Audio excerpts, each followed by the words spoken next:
Okay, good afternoon. Year 12, good to speak to you again. Hopefully, you've had a good week. A few of you still got a little bit of work outstanding for me on your OneNote page. I think you know who you are. Please, can you make sure that is uploaded by the end of, certainly by the end of the week? I'll just keep chasing you otherwise. And obviously, I'm doing it to just make sure that you are doing the work that I'm asking. I do trust you, but I just need it there for my own record. Okay, right. Today we're carrying on with sort of the modulus argument form. Right, here we go. Let's get cracking. Right, okay. Mod arg form continued. Now, just to recap on what that form is. So let's just say we've got a complex number in modulus argument form. It would be something like r1 cos theta 1 plus I sine theta 1. Okay, remember that r1 is equals the modulus, which is also known as in square brackets. Okay, and remember theta 1 here is the argument of z1. It's that angle from the real axis on the Argand diagram. Okay, do remember that also could have been written as something like x plus yi. That was the other way of writing that. But today we're looking at in mod arg form. And what I'm going to do is I'm going to give you another complex number, z2, and I'm just going to say, okay, z2 is a different complex number. And I'm just going to call the modulus r2 and the argument for that one theta 2. Okay, now the whole point of this lesson is when it's written in this form, it's easy, very easy to multiply or divide complex numbers in this form. I mean, it wasn't difficult in the other way because you're just expanding brackets, but this way is even easier, and it's also very, very fast to find out the argument and the modulus of the result, which we'll find out shortly. Okay, so I'm only going to focus on the multiplying case.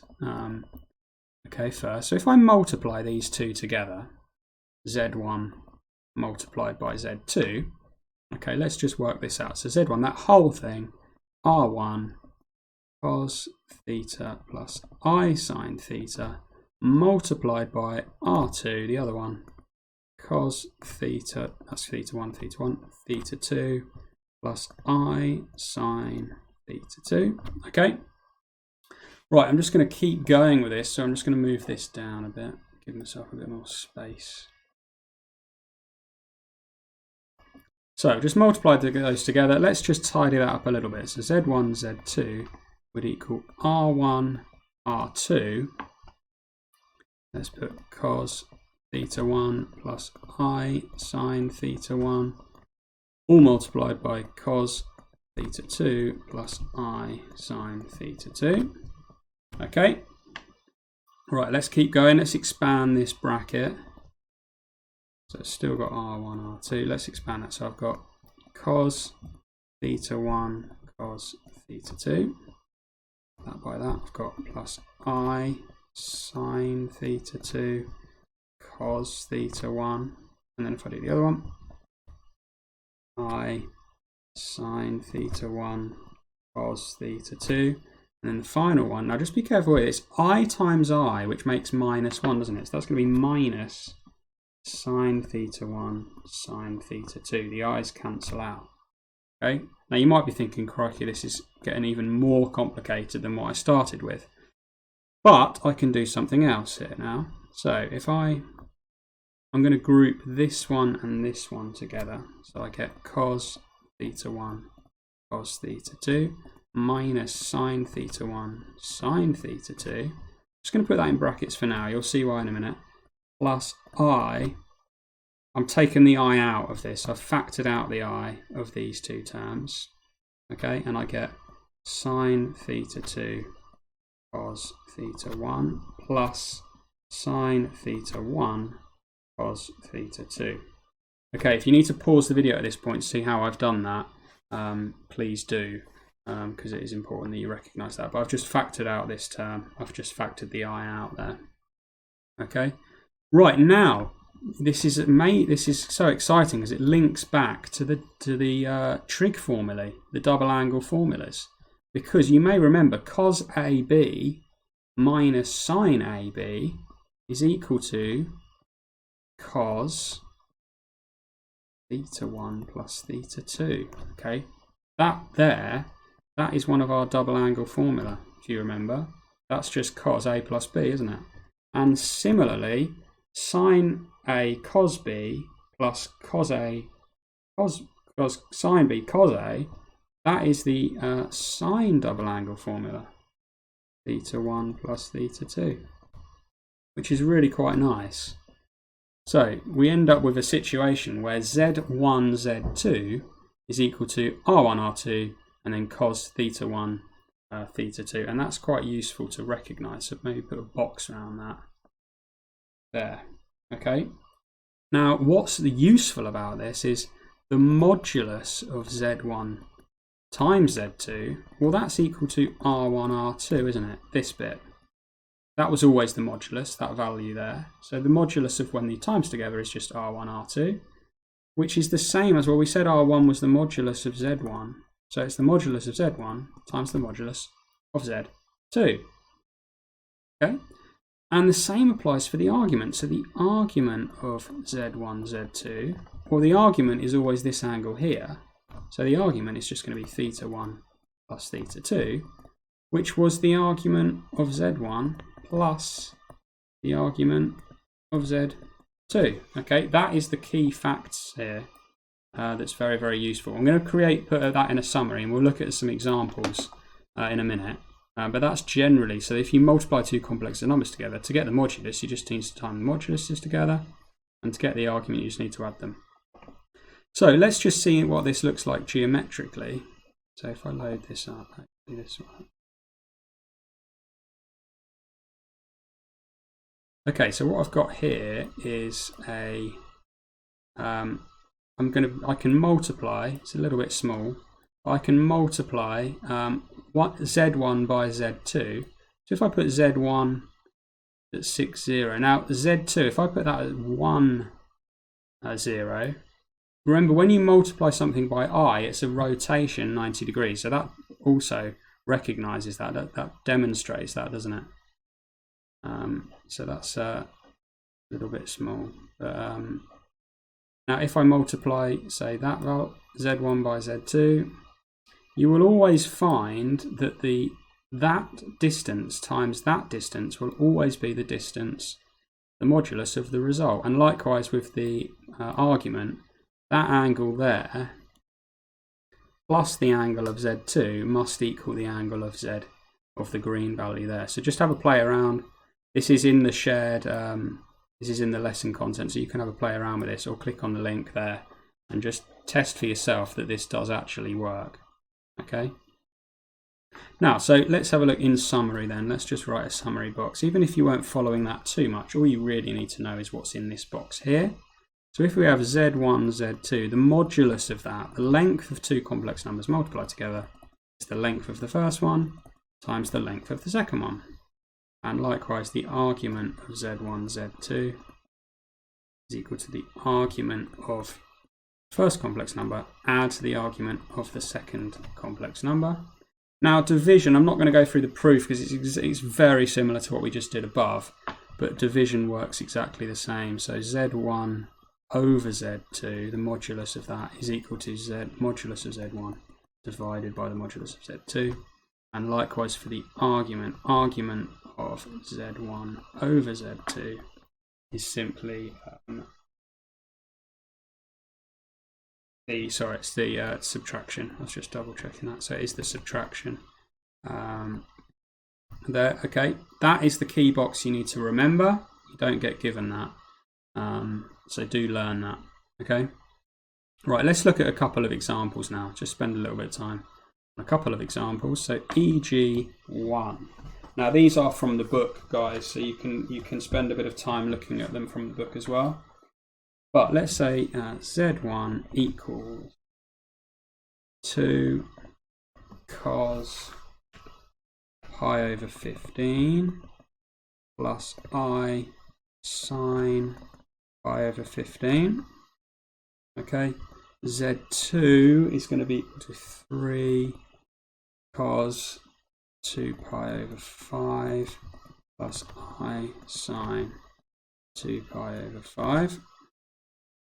Okay, express Z1, Z2 in the form x plus yi. Okay, so that's the sort of question we would be faced with in an exam, to be honest. Right, first thing you need to do is work out the modulus. So the modulus of the combined, the length of that when you times them both together, well, that's really easy. It's just 2 times 3. 2 times 3, which is 6. Okay, so I've got the modulus of the result with 6. I can also get the argument of the result quite quickly, which is just adding these two values together. So pi over 15, add 2 pi over 5. Okay, let's get my calculator up so I don't make an error here.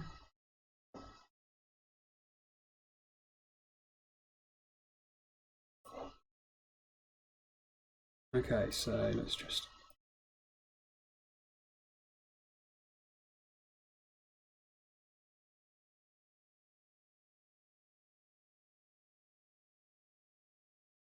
Okay, 7 over 15 pi, 7 pi over 15. That's the argument. Okay, right, now from this point onwards I would always recommend drawing it out on the Argand diagram. So I know the length is 6 and I know the angle is 7 pi over 15. Now that's, this bit here is pi over 2, that angle there, to get to the imaginary. So I know it's slightly in this range here.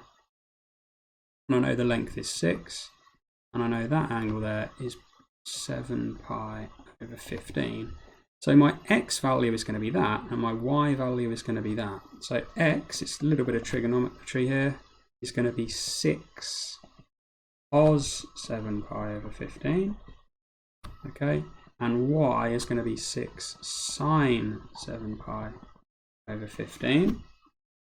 So let's just do that here. So I'm going to store that in my calculator, store A. Okay. So my first one is going to be 6 cos A. I'll just check I am in radians. Yeah. Right, 0. Okay, that's going to be 0. Yeah, 0.627. So this is a slightly different example to the one in the book. I've changed that positive. That's a negative in the book. So just be careful. It's not exactly the same as the book example. And the other one is going to be 6 sine alpha A, which is 5.97. 3 significant figures. So my answer is going to be 0.627 plus 5.97i. That would be the form that I want it in. Now the beauty of this is I can always remember check on my calculator. Go back to the original menu. Let's go to complex mode. Where is it? There it is. If I literally type in that, so not as a fraction, 2 cos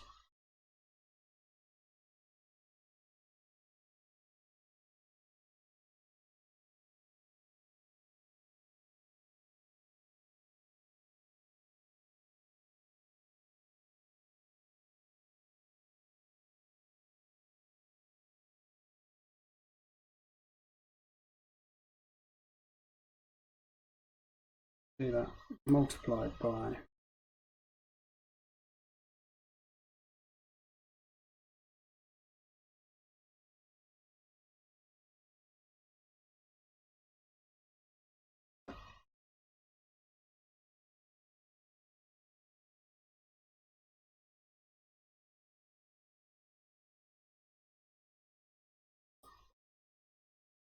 and there we go, that's 0.6, that was exactly what I got, which is quite reassuring. So I can always check my answer on the calculator with these.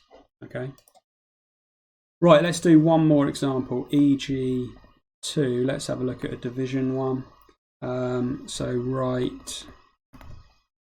In fact, I'm not going to do another example. I think you could probably have a go. The other example I was going to do was from the book, example 10, but it is exactly the same method. So I think you can probably have a look at that if you need to. Okay, the work today is page 27, exercise 2D, and I want you to do all questions. Okay, there's only 6. All questions plus the challenge if time. Okay, I would expect most of you to get close to the challenge. And then remember to upload, please, to OneNote. Okay, really important, especially if you're missing any work up to now. Please make sure that's done before the end of the week, so before Friday. Okay, well done, guys. I'll tune in again on Friday for the next session. Good stuff.